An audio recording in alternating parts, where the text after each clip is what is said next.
Hello, I'm Susie Vance from Creating from the Heart, the Artistry of Living, and today I have Laura Gutzwiller with me. She is a great fiber artist. I'm so glad to have you with me today. Thanks for having me. So Laura, did you ever think when you were a little kid that you were going to be playing with fiber? I did not.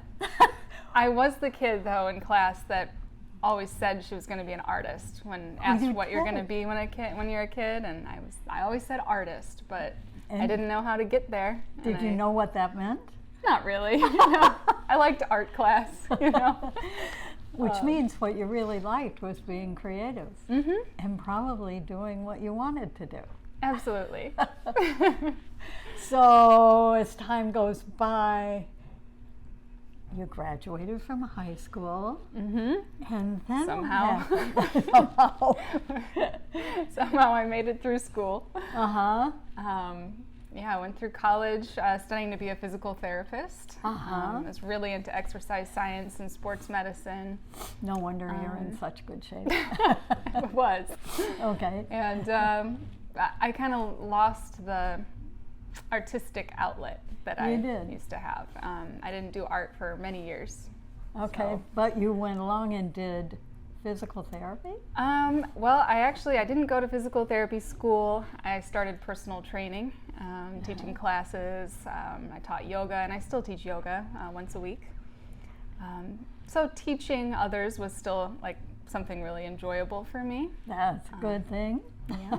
But still, I stopped having hobbies, really. I didn't have time, or I was too tired, or I didn't really pick up drawing or anything. I always just convinced myself that I wasn't good at it. I didn't have what it took to be an artist, so I have one of those personalities where if I'm not good at something, I quit. Artists are very special people out there, right? Yes. Except we're all artists.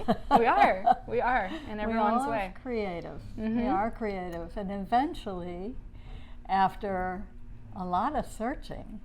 I reached a point of burnout with personal training. I was exhausted. And I needed to take some time off, and I went to Michael's and I found a little kit, a little needle felting kit, and it was like to make Did it fall off the shelf? It did not, but I did wander for a long time, and I wanted to find like the strangest thing in the store, because that's my personality for you. So you were curious. Yes, I was curious. So I found one of the back corners of the store, and I found a needle felting kit to make a little hedgehog, and it looked like fun, so I took it home, and I realized that the needles were very sharp. And blood happened, and I stabbed myself, but I kept going. There was something about it that was intriguing to me. Maybe it was the stabbing, I don't know. It was very therapeutic for me to make that hedgehog. Right. So I fell in love with it, and it became my hobby that I did almost every day until I was your therapy after work. Yeah, I'd come home, and it was something relaxing for me to do in the evening. And then COVID happened, and I had time to explore more needle felting and what you could do with it. So it was somewhere around in there that I started making two-dimensional things instead of sculptural, three-dimensional. And then I really felt like I was making art. For some reason, the little hedgehogs didn't feel like art to me. They were cute, everybody loved them, but I wanted to make paintings and make pictures of things that brought me joy and would bring other people joy. And I wanted to explore different types of fiber. So I started two-dimensional felting. It also had a bit to do with my arm, because everything is with your right arm and elbow, and I was starting to hurt myself, because it was becoming a full-time obsession. Using that muscle, right. Yes.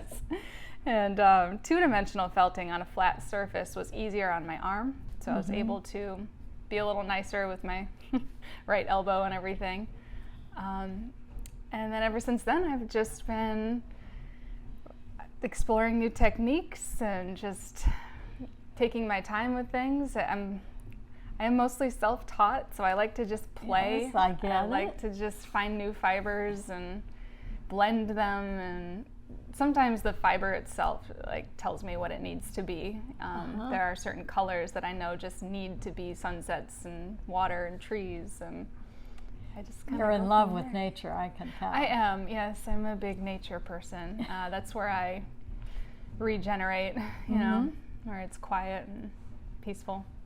Well, I'm so happy that you get to do what you love every day. Thank you. We are I hope that unusual, for everybody. you know.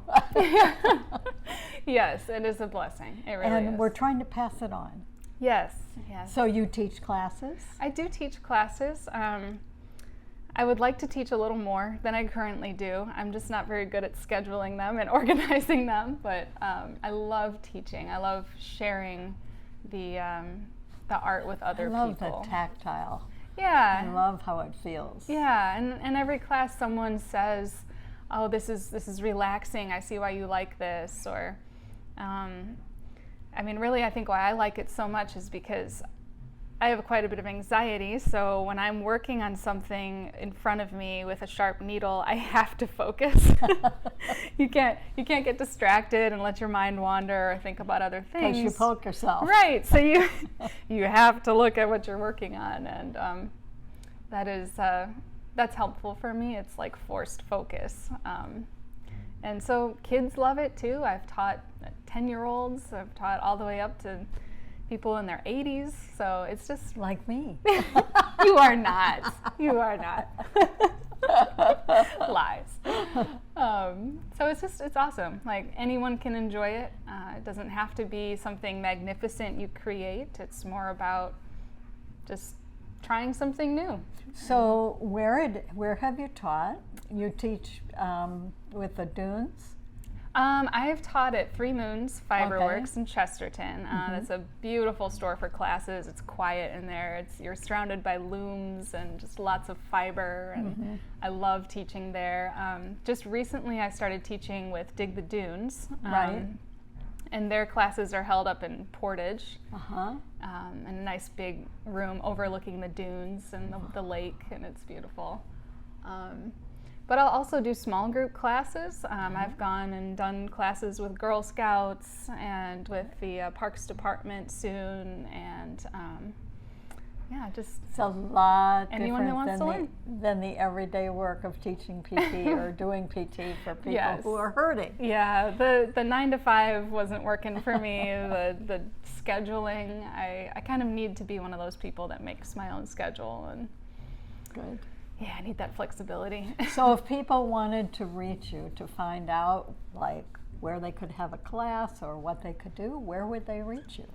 Well, I have a website, just feltingbylaura.com, where you can, all my contact information is on there. You can also just message me through any of the social media outlets that there are. Instagram, Felting by Laura, Facebook. So that's the easiest way. That's great. Or email, feltingbylaura@gmail.com. Usually the best. Well, thank you very much, You're welcome. especially for being with me today and giving me a little Absolutely. inspiration. Yeah, you inspire me. Susie Vance, Creating from the Heart, the Artistry of Living. See you next time.